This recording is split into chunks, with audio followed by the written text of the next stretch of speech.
Hi hello नमस्कार। चला एक रेसिपी, आज रेसिपी नाही म्हणत आहे, हे नाश्त्यामधला प्रकार आहे। जसं संध्याकाळच्या वेळेस तुम्हाला छोटी मोठी भूक लागते तर तुम्ही त्याकरता बनवू शकता।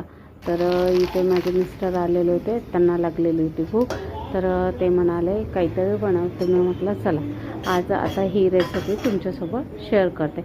त्याकरिता मी मुरमुरे घेतलेले आहे आणि जे पिंगर येतात ते पिंगर तळून, आमच्या इकडे पिंगरच म्हणतात, आणि मक्याचे पोहे तळून घेतले आणि शेंगदाणे सुद्धा तळून घेतलेले आहे।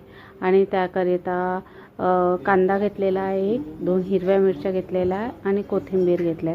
हे कटिंग करून घेतलं आणि नंतर मुरमुऱ्यामध्ये हे कांदा मिरची सांबार हे टाकून घेतलेलं आहे आणि जे तळण केलेलं होतं ते पिंगर वगैरे त्याच्यामध्ये आपण भुरका करून टाकून दिलेला आहे। आणि इथे लाल तिखट, मीठ आणि गरम केलेलं तेल ते टाकून दिलेलं आहे आणि निंबू, त्यावरती निंबू पिळून घ्यायचं छान। इथे आपली भेळ तयार आहे। ही सुक्की भेळ आहे, म्हणजे याच्यामध्ये आपलं दही वगैरे काही नाही, पण खूप टेस्टी वाटते।